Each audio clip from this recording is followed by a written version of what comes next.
was part of the divine plan. You believe, if you believe that God set the redemption in motion before the fall, you understand what I'm saying to you tonight? Is this making sense? Yes. Weed out the big words, folks. Just listen to me. If they would say, well, if you believe that God did all this before the fall, then you're saying that the fall was part of God's divine plan. That He ordained the sin of Adam. Well, I would answer that objection by asking a series of questions, and I'm going to pose those questions to you as well, and I want you to answer them, if you wish. First question, and speak up loudly so the people on the internet can hear you. First question, did God decree the fall? Yes or no? Yes. The consensus is yes. If someone comes along and answers that question in the negative, and say, no, God did not decree the fall, then what you do is you fall away from accepted Christian truth, and listen, you run dangerously close to what is called open theism. Open theism teaches that God is in the process of learning. That He does not know what's going to happen. That He is finding out as you and I are finding out. He's more God today than He was yesterday because He knows more today. He'll be more God tomorrow than He is today because He'll know more tomorrow. That's open theism. And if somebody comes along and says that God did not decree the fall, or God did not determine that the fall was going to happen, they run dangerously close to saying that God was caught off guard. And so obviously the correct answer to that is a resounding yes. God did decree the fall. And I don't know many people with any ounce of biblical understanding that would answer that in the negative. Second question. Did God have a purpose in mind when He did so? Did God have a purpose? Absolutely. Again, if you answer the question in the negative, you fall way short of accepted biblical truth. So obviously, God had a purpose in mind when He ordained the fall of man. Third question. Did that purpose play a role in redemption's plan or some other plan? Did His purpose play a role in redemption's plan or some other plan? Well, if someone comes along and says, well, some other plan, well, then you have to be prepared to tell me what plan that was. All right, you have to be able to say, if you say, well, it's not redemption, it's another plan. Okay, what plan was that? I don't know.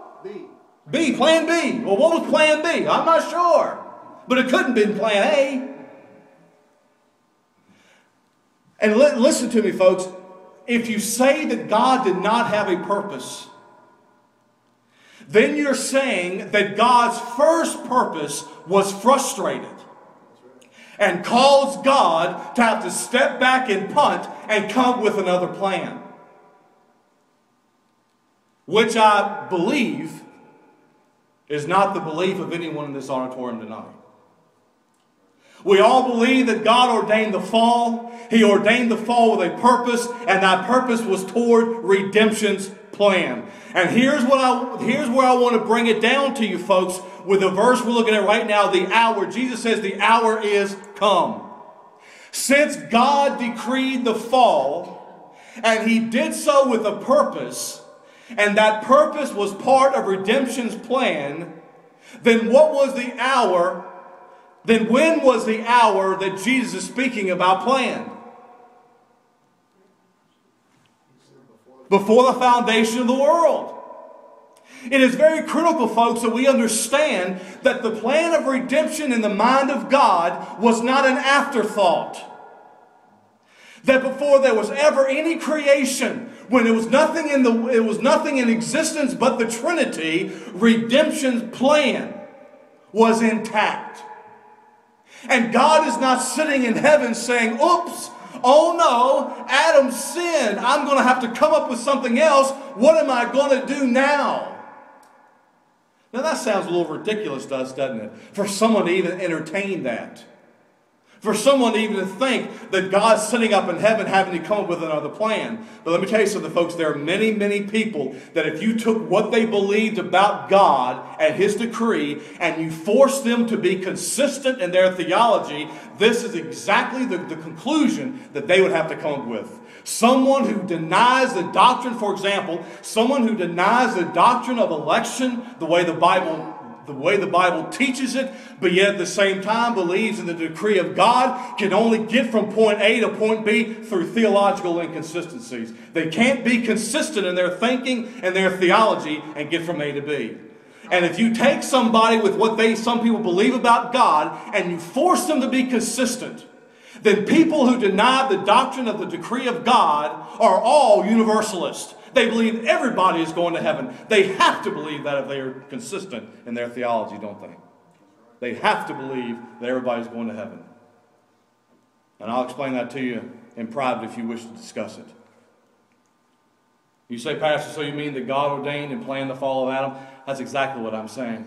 Folks, listen, we're going to be consistent in what we believe, and we believe that God ordains all things for a purpose, and that purpose points to redemption. Then we have to believe that God ordained and planned the fall of man.